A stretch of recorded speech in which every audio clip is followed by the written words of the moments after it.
Estamos en el Congreso de Economía y Gestión, 15ª edición, en este 2021, segunda virtual. Ha cambiado todo en el mundo y vamos a hablar de algo que es fundamental en este momento, que es justamente cómo cambia el proceso de integración entre la academia y las profesiones. Y voy a presentar este panel en el cual está el decano de la Facultad de Ciencias Económicas de la Universidad de Buenos Aires, el doctor Ricardo Pale Acuña. Gracias, Ricardo. Es muy interesante poder compartir con vos este espacio. Y la doctora Gabriela Russo, que es la presidenta del Consejo Profesional de Ciencias Económicas de la Ciudad de Buenos Aires. Me parece que son, si se quiere, dos profesionales más allá de sus actividades y sus funciones académica y la actividad profesional de Gabriela, fundamentales para hablar esto, ¿no? Cómo ha cambiado todo en el post-pandemia desde el punto de vista de la academia y también de las profesiones.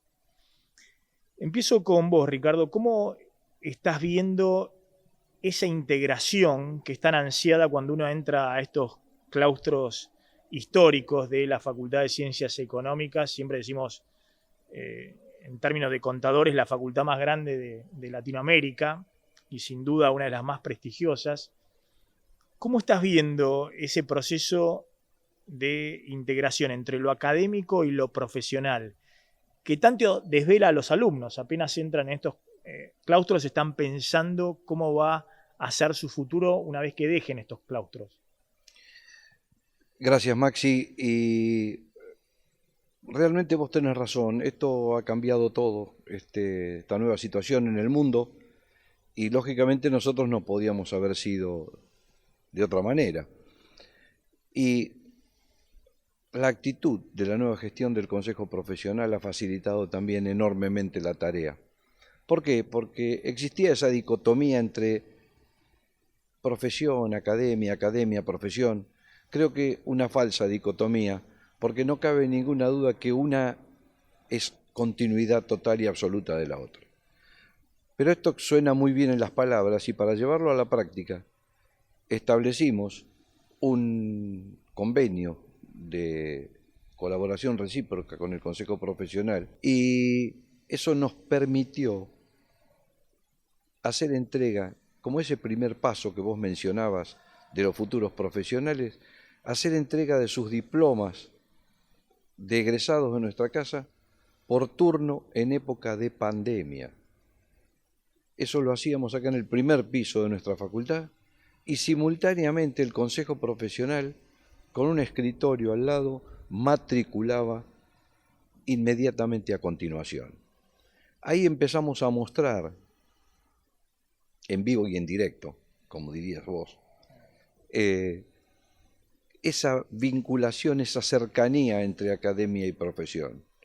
Y después por el trabajo conjunto que hemos tenido con la actualización de los planes de estudio en el año 2018, que se plasmaron en los nuevos estudiantes que ingresaron a partir de 2019, con la incorporación de nuevos conocimientos obligatorios en las carreras que pudimos actualizar los planes de estudio. Después vino lógicamente la pandemia, y eso nos llevó a un intermezzo que esperamos reanudar a la brevedad posible. Ahora me quiero meter en eso, ¿no? Digamos, cómo se reformulan también los planes de estudio en base a la demanda. Acá está la oferta, en la facultad está la oferta, la demanda está en el mercado laboral, está en las empresas, en los organismos locales, internacionales, todo lo que requieren profesionales de ciencias económicas.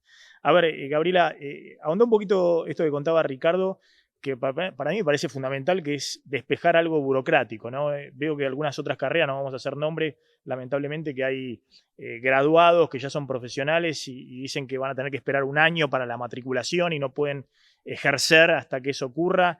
En algunas carreras de las más diversas, no voy a hacer nombres, pero tengo ganas de hacer nombres porque la verdad no lo puedo creer que existan esas trabas burocráticas en este 2021. Pero contá un poquito de eso y después vamos a hablar, porque vos estás todo el tiempo viendo también ahí la demanda, el mercado, y están trabajando mucho en el Consejo Profesional de Ciencias Económicas también para adecuar eso también al tema de la oferta, de los planes de estudio. Pero contá un poquito cómo es esto de facilitarle a quienes salen graduados de esta facultad la inserción en el mercado laboral. Bueno, primero agradecer a Ricardo, a vos Maxi también y a las autoridades de la facultad la invitación para integrar este panel tan prestigioso, es un placer realmente. Y bueno, en línea a lo que comentaba el decano, para nosotros es una alegría enorme haber firmado ese convenio, teniendo en cuenta que más del 60% de nuestros profesionales matriculados provienen de esta casa de estudios, de la cual yo también provengo como egresada y docente, así que para nosotros el vínculo con esta casa de estudios es primordial. Y nuestras carreras tienen una característica que por ahí no se da en otras carreras de grado y tiene que ver con que la mayoría de los estudiantes de la facultad trabaja mientras se estudia, ¿sí? Entonces, en realidad ya vienen, cuando se reciben, ya tienen cierta preparación de lo que el mercado necesita. Y en eso el Consejo también acompaña porque si bien, digamos, la matriculación es obligatoria una vez que tienen el título de grado, nosotros venimos trabajando con la facultad desde que son estudiantes, acercando el Consejo a la universidad, a la facultad en este caso. Y en este punto del convenio que hemos acordado con Ricardo, que es un avance importantísimo, que el profesional recibe su título en un momento difícil. Ahora tenemos muchas más aperturas, pero cuando se empezaron a entregar los títulos, realmente la economía y muchas actividades estaban cerradas y sin embargo los egresados pudieron tener su título, que lo necesitan para ejercer la profesión, acompañado de la matriculación, porque sin matrícula no se podría ejercer. Así que en eso hicimos una sinergia positiva y les dimos este servicio a los egresados de la UBA por parte de la facultad y del Consejo. Y eso lo que hace, como bien vos decís, es que sea esto más, que haya más productividad en estos temas, más eficiencia y terminar con los trámites burocráticos que no conducen a nada y lo que hacen es, digamos, perjudicar el ejercicio profesional en un momento difícil para todas las profesiones donde poder trabajar es algo crucial, digamos, ¿no? Por supuesto. A ver, Ricardo, y en todo caso dialoguémoslo con Gabriela, esto que hablabas, que es un poco los bifes, digamos, de la academia, ¿no? De cómo hay que redefinir permanentemente y cuando se aceleran también tanto los tiempos, con lo que ha ocurrido con la pandemia, la virtualidad, el cambio tecnológico, estamos en medio de una revolución tecnológica y la pandemia puso fast forward, ¿no? Como cuando hace uno en las películas o en Netflix y quiere ir rápido en la película, bueno, se aceleró todas las tendencias que veíamos que venían desde principios del siglo XXI, ¿no? En 2 años se aceleró todo eso. ¿Cómo estás viendo el tema de la readecuación de los planes de estudio en términos de este mundo tan cambiante que va, siempre la realidad va más rápido que la academia, inexorablemente? Bueno, ¿cómo están avanzando en la readecuación de los planes de estudio? ¿Cuáles son los principales puntos? Y te pido, Gabriela, que intervenga si es necesario. Vos lo estás viendo desde el otro lado, digamos, del mercado laboral en sí mismo. Totalmente, como vos decías, Maxi, y lo decíamos previamente, en el año 2018 encaramos la actualización de los planes de estudio de 2 de nuestras carreras, contador público y licenciado en sistemas de información para las organizaciones. En realidad no fue fácil, lógicamente, y nosotros tomamos algunas experiencias, no solamente conversadas con Gabriela, sino también del Consejo Asesor Empresario que hemos constituido, donde de alguna manera nos suministraron algunas ideas de muchísima utilidad para la reforma de los planes. Nos abocamos a esto, se creó una comisión permanente de nuestro Consejo Directivo para la actualización de los planes de estudio, que esto no fuera algo que pasaba cada 15 o 20 años, por lo que vos decías que es imposible pensar en eso, sino todo lo contrario. Y entonces, ¿qué incorporamos automáticamente en el año 2018? Ahí incorporamos no solamente cuestiones que tienen que ver con la virtualidad, incrementamos también lo que es la modalidad virtual en muchos de nuestros cursos, en muchos de nuestros cursos, que en ese momento podíamos tener hasta el 30%, aún en una carrera presencial, hasta 30% de las asignaturas dictadas en forma virtual, luego en pandemia pasaron al 50%, y que incorporamos una serie de contenidos que parecían como desconocerse, o que estaban tímidamente puestos en alguna asignatura optativa. Y entonces hicimos un análisis concienzudo de qué es lo que pasaba con el egresado.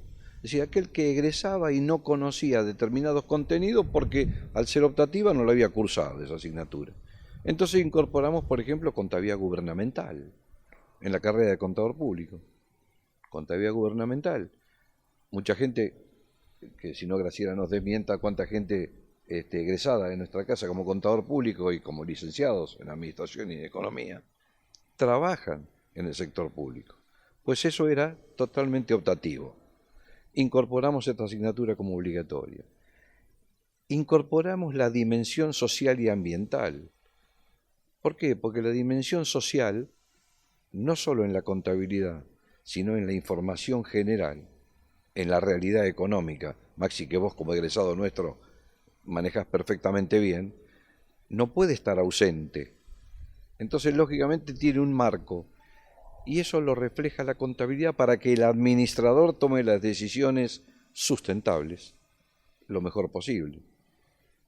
Y fundamentalmente, ya vinculado con nuestras profesiones, incorporamos los denominados talleres de práctica profesional.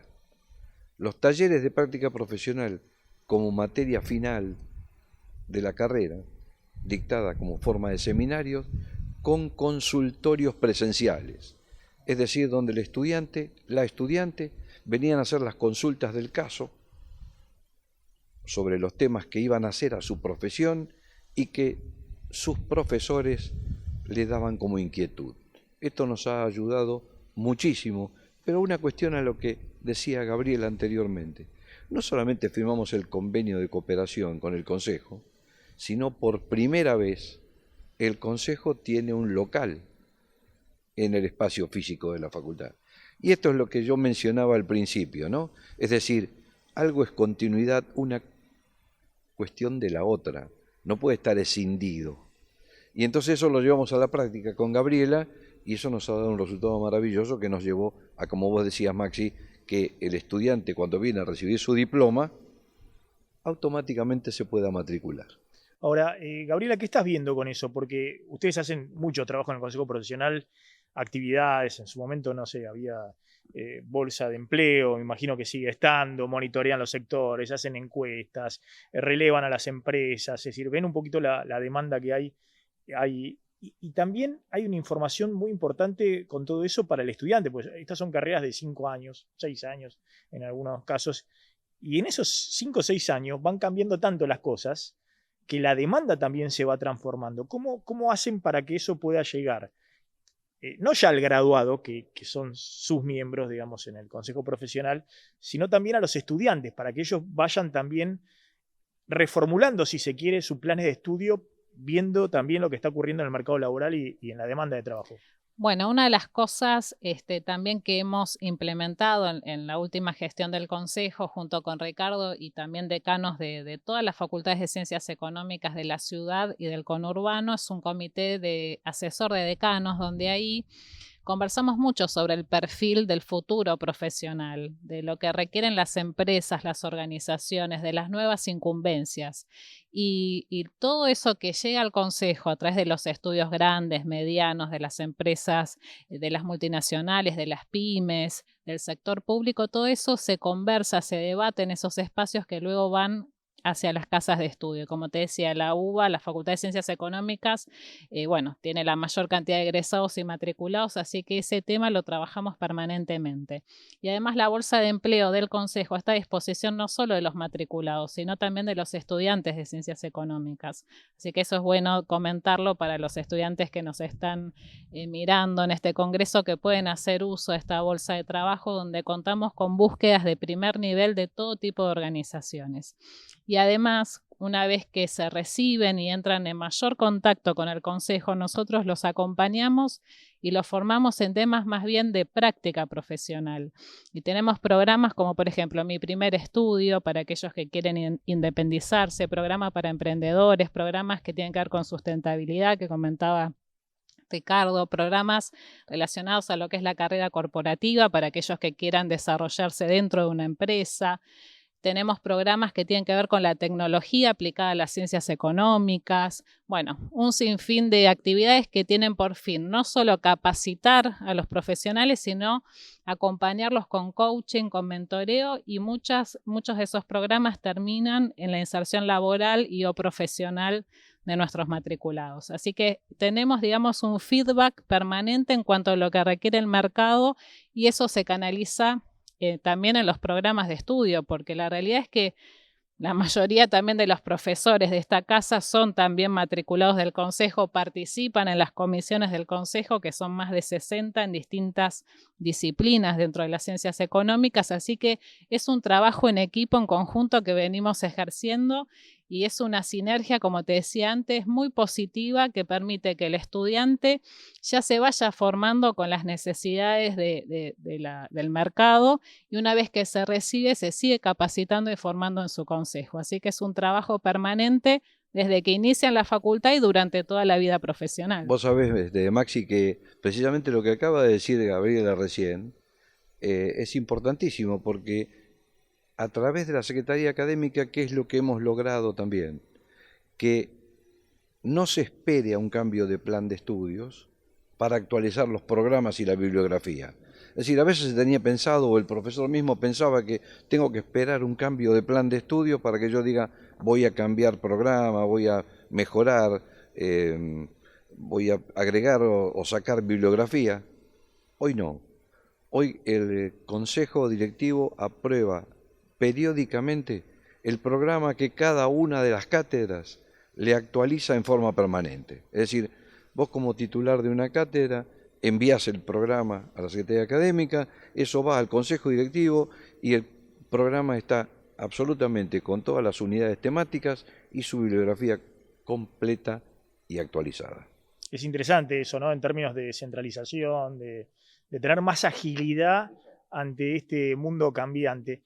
¿Qué es lo que notan que cambió fundamentalmente en este post-pandemia? Digamos, ojalá. Yo siempre digo, esto mostró la fragilidad del mundo entero.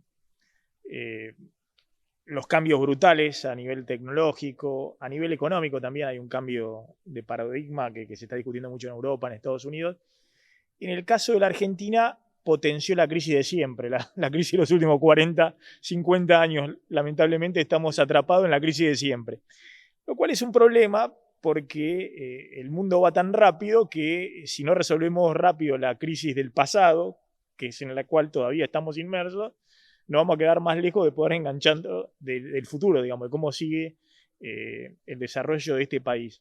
Pero ¿qué es lo que ven que ha cambiado fundamentalmente, más allá de las cuestiones de la virtualidad y demás, en términos de la pospandemia, digamos, de lo que ha ocurrido en el último año y medio? Mira, yo creo que en principio a todos nosotros nos hizo un poco más humanos y empezamos a mirar un poquito con más humanidad al resto. Y esto nos lleva a un montón de cuestiones. Por ejemplo, fue maravilloso ver cómo desde nuestro centro de estudiantes y los centros de estudiantes de varias facultades los tuvimos como voluntarios ayudando participando activamente de los vacunatorios, de la parte administrativa, de suministrar información, de apoyar el tema vacunación, y particularmente en nuestra facultad, el cambio que tuvo que hacer el cuerpo docente, sobre todo los no tan jovencitos, como en mi caso, que lógicamente, si bien manejábamos algo de tecnología, nos vimos obligados a replantear una serie de cuestiones. Esta serie de cuestiones nos llevó también a mejorar nuestros programas, porque lógicamente no es lo mismo la presencialidad, que para mí sigue siendo fundamental, que una virtualidad total. Por eso yo creo que hacia adelante hay algo que ya llegó para quedarse, que va a ser la presencialidad con herramientas virtuales. Esto no cabe ninguna duda. Y seguramente en lugar de venir a lo mejor 3 veces por semana a la facultad, en una asignatura de 6 BH, como decimos nosotros, de 6 horas por semana, a lo mejor es probable que venga 4 y 2 la tengan en forma virtual. Esto está siendo total y absolutamente aceptado por profesores y estudiantes. Porque aunque parezca mentira, el retorno a la presencialidad también va a ser difícil. Así como fue fácil, o no tan fácil, el tema de la virtualidad para los estudiantes, el volver a la presencialidad también va a ser difícil, aunque la vida universitaria presencial no se reemplaza. No se reemplaza el contacto entre los compañeros y compañeras, con sus docentes en cuanto a las consultas, pero sí, lógicamente, va a ser un sistema híbrido que permita presencialidad con herramientas virtuales suficientes, sin descuidar la calidad. Porque para la Universidad de Buenos Aires y para nuestra facultad en particular, el tema de la calidad es central. Si no mienten mucho, algunos de los rankings ponen a la Universidad de Buenos Aires como primera en Iberoamérica. Y esto no es menor. Gabriela. Bueno, yo lo he resaltado durante toda la pandemia en distintos medios que estuve participando. Creo que en este contexto se puso de manifiesto aún más el importante rol que tenemos los profesionales de ciencias económicas en nuestro país. En algún momento lo dijimos, así como los médicos, los profesionales de la salud estuvieron en la primera línea de la emergencia sanitaria, nosotros estuvimos en la primera línea de la crisis económica. Estuvimos acompañando a las pymes, sobre todo, a los pequeños contribuyentes, a las grandes empresas, a toda unidad económica que necesitó el asesoramiento y el acompañamiento de los profesionales de ciencias económicas. Y creo que esto es un valor enorme que tenemos que aprovechar como estudiantes, como docentes, como egresados de esta facultad. Y también lo que surgió en este contexto fue un cambio en las formas de trabajar, ¿no? Esto de la virtualidad cambió muchísimo el esquema de trabajo en los estudios, por ejemplo, en las empresas. Se han digitalizado cualquier cantidad de actividades que realizamos los profesionales de ciencias económicas, los contadores y las demás profesiones.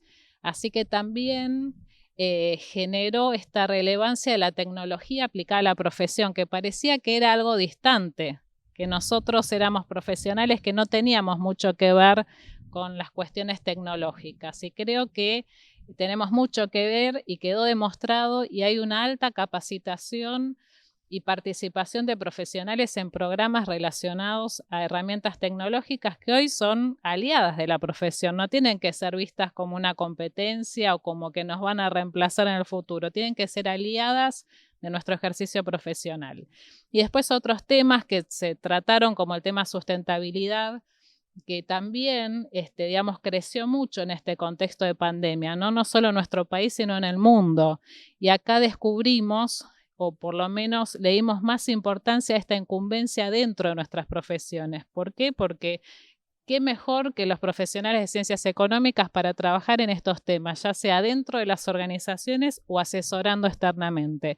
Y bueno, hoy estamos trabajando mucho en estas herramientas para que los profesionales tengan a disposición otras áreas de desarrollo profesional y no que estemos todos, digamos, trabajando en impuestos, en auditoría, en contabilidad, ¿no? Hay muchas áreas. Quiero hacer un punto final respecto a este tema que mencionás.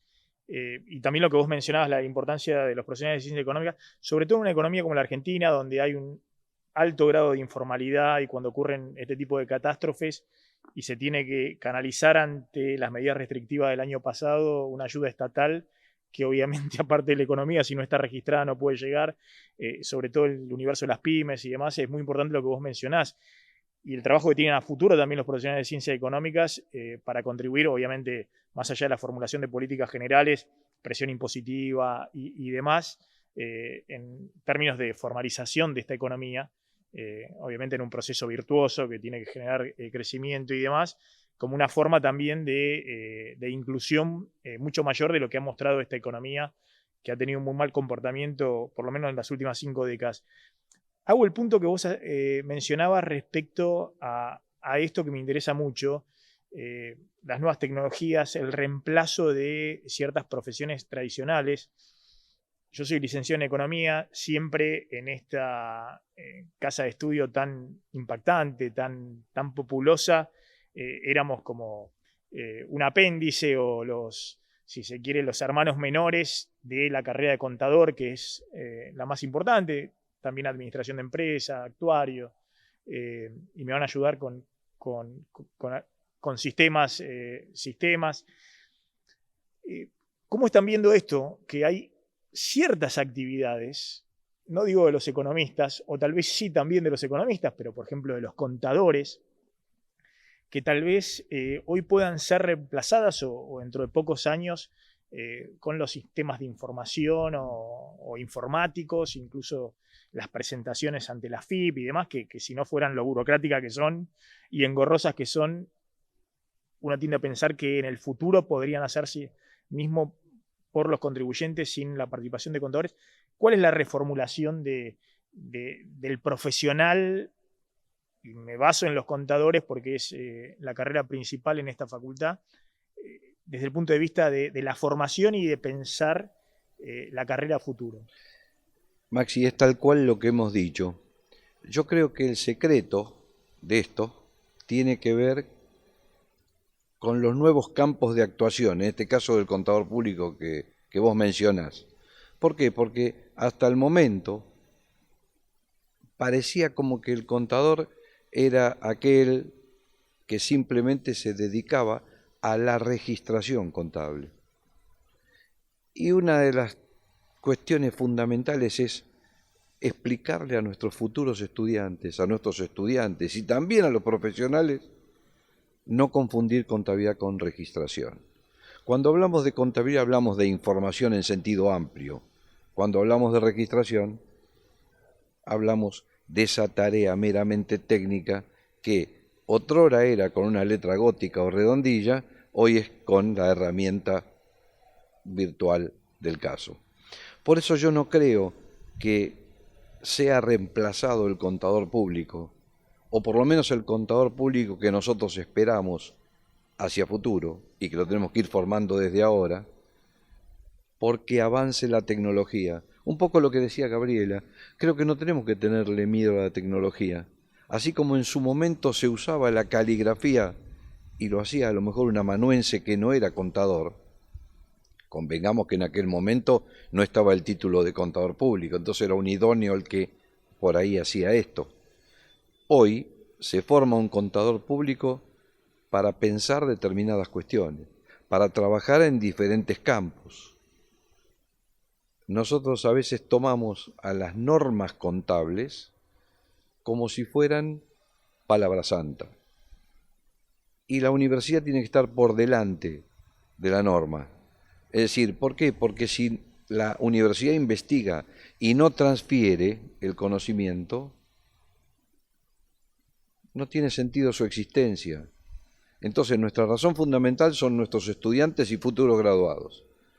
Por eso debemos formar el graduado del siglo XXI, no formar el graduado de siglos anteriores. Ahí es donde estaría el error.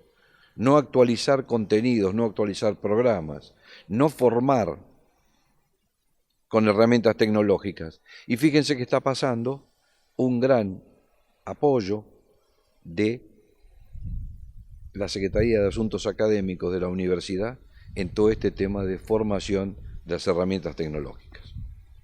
Gabriela. Bueno, mira, en estas reuniones que nosotros tenemos con estudios, por ejemplo, con empresas, una de las problemáticas que tenemos hoy en Argentina es la escasez de contadores públicos. Pareciera algo poco creíble, pero es la realidad. decir, hay mucha oferta de trabajo hoy en Argentina para los contadores públicos, por ejemplo. Y el tema tecnología nosotros desde el Consejo lo venimos trabajando, capacitando no solo a los jóvenes profesionales, sino a los profesionales de distintas etapas de la vida profesional para esto que yo te comentaba. La tecnología es una aliada del ejercicio profesional y esto no pasa solo en ciencias económicas, es algo que llegó y que transformó la actividad profesional de gran cantidad de profesiones. Podemos nombrar los médicos, abogados, escribanos, etcétera. Así que, por ejemplo, uno de los temas que conversamos mucho con los estudios grandes, que son los principales empleadores, sobre todo de estudiantes y jóvenes profesionales, es la formación en temas, por ejemplo, de data mining, en temas que tienen que ver hoy, por ejemplo, con todo lo que es finanzas virtuales. Y bueno, todos esos programas están en el Consejo. Y es más, te digo, durante la pandemia, la actividad de los contadores, por ejemplo, fue la que más trabajó. ¿Por qué? Porque como hoy, la verdad que la tecnología se incorporó totalmente a la profesión, aun cuando no éramos esenciales, que fue una de las luchas que tuvimos y la conseguimos en la ciudad, que nos habilitaron a circular, y eso lo logramos a través de la gestión del Consejo. Los contadores no paramos de trabajar ni un solo día en pandemia. Seguimos trabajando, haciendo las liquidaciones, la contabilidad, todo el asesoramiento a las empresas desde nuestras casas en ese momento en forma remota. Así que quedó claro también, por eso te decía, que a pesar del cambio tecnológico y el avance cada vez más rápido de este tema, es algo que, en mi opinión, no va a alterar el tema de la inserción profesional de nuestros colegas, sino por el contrario, va a haber cada vez mayor demanda y todos esos sistemas que tal vez reemplacen algunas actividades que nosotros hacemos requieren del input del profesional. Es decir, esos programas, esas presentaciones requieren de una información previa que eso está en el conocimiento del profesional de ciencias económicas. Así que seguramente las profesiones sí tendrán que ir volcándose hacia un rol más de consultoría, de asesoría. Por ejemplo, uno de los temas cruciales hoy es la planificación fiscal, tema que nos llevó a la justicia contra la AFIP, que todavía estamos en proceso, que tiene que ver con esta resolución general que afecta al secreto profesional. Es decir, un poco lo que planteaba Ricardo, ¿no? El contador visto simplemente como registrador de... Claro. Mira, hoy el 75% del costo de una empresa tiene que ver con impuestos. Entonces, la planificación fiscal es fundamental. Y ahí tenemos que estar los profesionales. Es decir, en la participación, en todo caso, de la estrategia económico-financiera de la empresa, ¿no? No simplemente en el registro contable. Exactamente. Finalmente, yo siempre digo que la universidad pública es un valor importante que hay que defender. Y defender significa también en la actualización permanente. Yo creo que también el mérito y las evaluaciones son muy, pero muy importantes. También creo, y por eso también estoy acá, y cuando me llamen, con todo gusto participo en la retribución de los graduados a la propia universidad pública. Yo fui a escuela primaria, secundaria y Universidad de Buenos Aires. Toda mi formación académica la hice en la escuela pública. ¿Qué están viendo respecto también a la competencia necesaria que ocurre entre la universidad pública, universidades privadas que también se están desarrollando, otras universidades públicas, y el peligro, creo yo, de que, sobre todo en ciertos niveles socioeconómicos de clase media para arriba, ocurre una segmentación que lamentablemente ha ocurrido en las últimas décadas en la Argentina en la educación primaria y secundaria, ¿no? Este tema de que como la educación pública no pudo sostener, mira, hablamos de la presencialidad, ni mínimamente la presencialidad, ni cierto piso de infraestructura y también de contenidos académicos, empezó a haber un desdoblamiento y una competencia cada vez mayor. No voy a citar una jurisdicción en particular, en todas las jurisdicciones del país, de las escuelas y los colegios privados. Esto también se está viendo a nivel universitario pero no es tan marcado porque efectivamente la universidad pública, y entre ellas se destaca la Universidad de Buenos Aires, conserva un nivel de excelencia que es importante. Pero, Ricardo, ¿cómo ves ese desafío hacia adelante? Creo yo, la mejor manera de defender el espacio de la universidad pública es no deteriorando los contenidos y compitiendo de igual a igual con universidades privadas o del exterior. Totalmente de acuerdo con vos, Maxi, pero no nos asusta en lo más mínimo. Todo lo contrario, nos incentiva a que precisamente esa actualización de planes de estudio, de programas, sea permanente y periódica, porque eso es lo que nos va a permitir competir. A veces alguien dice, el término competir sí, es una competencia, sin ninguna duda. Ahora, con lo que no se puede competir es con una universidad pública, gratuita, cogobernada y de calidad, como es la Universidad Pública Argentina y en especial la UBA. Esto nos permite, de alguna manera, tener un sello distintivo de que somos una universidad de calidad, pero que se debe a la comunidad de la cual se nutre, que no es el caso de la universidad privada, que tiene otros objetivos que serán perfectamente bien aceptables, pero no es el objetivo de nuestra universidad. Nuestra universidad se debe a la comunidad, por eso hablábamos antes que cuando no se transfieren conocimientos, la universidad y sobre todo la universidad pública carece de sentido. Por eso es un incentivo más el tema de esa competencia, entre comillas, para que nosotros enriquezcamos la formación de nuestros futuros profesionales, sin ninguna duda. Gabriela. Bueno, creo que la competencia siempre es sana y permite mejorar, ¿no? Y en el caso de esta facultad, que puedo hablar con conocimiento por ser egresada y docente y estar en vínculo permanente con las autoridades, esta facultad tiene muchas características que hace que sea elegida.